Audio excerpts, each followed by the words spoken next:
Hi guys, എല്ലാവർക്കും ഞങ്ങളുടെ പുതിയൊരു വീഡിയോയിലേക്ക് സ്വാഗതം. അപ്പോൾ ഇന്നത്തെ വീഡിയോ എന്താണെന്ന് വെച്ചാൽ, കഴിഞ്ഞ മന്ത് ഞങ്ങളൊരു ട്രിപ്പ് പോയായിരുന്നു ഏർക്കാട്ടിലേക്ക്. അപ്പോൾ ആ ട്രിപ്പിൻ്റെ വിശേഷങ്ങളൊക്കെയാണ് ഈ വീഡിയോയിൽ. രാത്രി 10:15 ഞങ്ങൾ ട്രെയിൻ. അപ്പോൾ ട്രെയിനൊക്കെ കറക്റ്റ് സമയത്ത് തന്നെ എത്തി. പിന്നെ നൈറ്റിൽ ട്രെയിനിൽ ട്രാവൽ ചെയ്യുന്നത് ഫസ്റ്റ് ടൈമാണ്. അപ്പോൾ അതുകൊണ്ട് തന്നെ ഉറക്കമൊന്നും അത്ര ശരിയായില്ല. 5 മണി കഴിഞ്ഞപ്പോഴേക്കും ഞങ്ങൾ സേലം റെയിൽവേ സ്റ്റേഷനിലെത്തി. പിന്നെ റിസോർട്ടിൽ നിന്ന് ആൾ വന്നിട്ടുണ്ടായിരുന്നു നമ്മളെ പിക്ക് ചെയ്യാൻ വേണ്ടിയിട്ട്. അങ്ങനെ സേലം റെയിൽവേ സ്റ്റേഷനിൽ നിന്ന് ഒരു 1 hour ഉണ്ട് ഏർക്കാടിലേക്ക്. പോകുന്ന വഴിയൊക്കെ കാണാൻ നല്ല ഭംഗിയായിരുന്നു. പിന്നെ അവിടെ ഒരു ലേക്ക് ഉണ്ടായിരുന്നു. അപ്പോൾ ലേക്കിൻ്റെ അവിടെ ഇറങ്ങി കുറച്ച് വീഡിയോസും ഫോട്ടോസൊക്കെ എടുത്തു. പിന്നെ നേരെ റിസോർട്ടിലേക്ക് പോയി.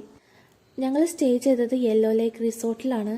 അപ്പോൾ അവിടെ ചെന്ന് നേരെ റിസപ്ഷനിലേക്ക് ചെന്ന് ഫോം ഫില്ല് ചെയ്ത് കൊടുക്കാനൊക്കെ ഉണ്ടായിരുന്നു. അപ്പോൾ അതൊക്കെ ചെയ്ത് പിന്നെ അവർ ചായയൊക്കെ തന്നായിരുന്നു. അപ്പോൾ ചായയൊക്കെ കുടിച്ച് നേരെ റൂമിലേക്ക് പോയി. ഇത് ഇവിടെയാണ് നമ്മൾ സ്റ്റേ ചെയ്തത്. താഴത്ത് മുകളിലായിട്ടാണ് നമ്മുടെ റൂംസൊക്കെ. നല്ല സ്പേഷ്യസ് ആയിട്ടുള്ള നല്ല റൂംസൊക്കെ ആയിരുന്നു. പിന്നെ കുളിച്ച് ഫ്രഷായി ബ്രേക്ക്ഫാസ്റ്റ് കഴിക്കാൻ പോയി. ഇതാണ് അവരുടെ റെസ്റ്റോറൻറ്റ്. ബ്രേക്ക്ഫാസ്റ്റിന് ഇഡ്ഡലി, ദോശ, സാമ്പാർ, ചമ്മന്തി ഒക്കെ ആയിരുന്നു. എല്ലാം നല്ല ഫുഡായിരുന്നു. പിന്നെ അത് കഴിഞ്ഞപ്പോഴേക്കും ഒരു വെൽക്കം സെറമണിയൊക്കെ ഉണ്ടായിരുന്നു. അതിൻ്റെ വീഡിയോ ഒന്നും എടുക്കാൻ പറ്റിയില്ല. പിന്നെ അവിടെ എല്ലാം ചുറ്റി നടന്ന് കണ്ട് അവിടെയുള്ള ബാക്കി റൂംസൊക്കെ അവർ കാണിച്ചു തന്നു. എല്ലാം പ്രീമിയം റൂംസൊക്കെയാണ്. പിന്നെ അവിടുത്തെ ക്ലൈമറ്റിനെ പറ്റി പറയുവാണെങ്കിൽ ഫുൾ ടൈം തണുപ്പാണ്. ഉച്ചയ്ക്ക് ആയാലും തണുപ്പാണ്. ഈ ഒച്ചപ്പാടും ബഹളങ്ങളും ഒന്നുമില്ലാത്ത പീസ്ഫുള്ളായിട്ടുള്ള ഒരു അറ്റ്മോസ്ഫിയറാണ്.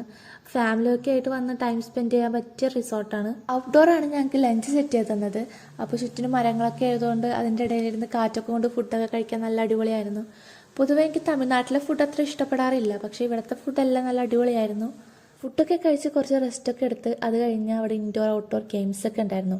അപ്പോൾ അതൊക്കെ കളിച്ച് പിന്നെ വൈകുന്നേരം ചായയൊക്കെ കുടിച്ച് പിന്നെ അവിടേക്ക് ഒന്ന് നടന്ന് അത് കഴിഞ്ഞ് രാത്രിയിൽ ക്യാമ്പ് ഫയറൊക്കെ ഉണ്ടായിരുന്നു. കൂടാതെ വലിയ സ്ക്രീനൊക്കെ വെച്ച് മൂവി മ്യൂസിക്കൊക്കെ പ്ലേ ചെയ്തിട്ടുണ്ടായിരുന്നു. ഡിന്നറും ഔട്ട്ഡോറും തന്നെയാണ് സെറ്റ് ചെയ്ത് തന്നത്.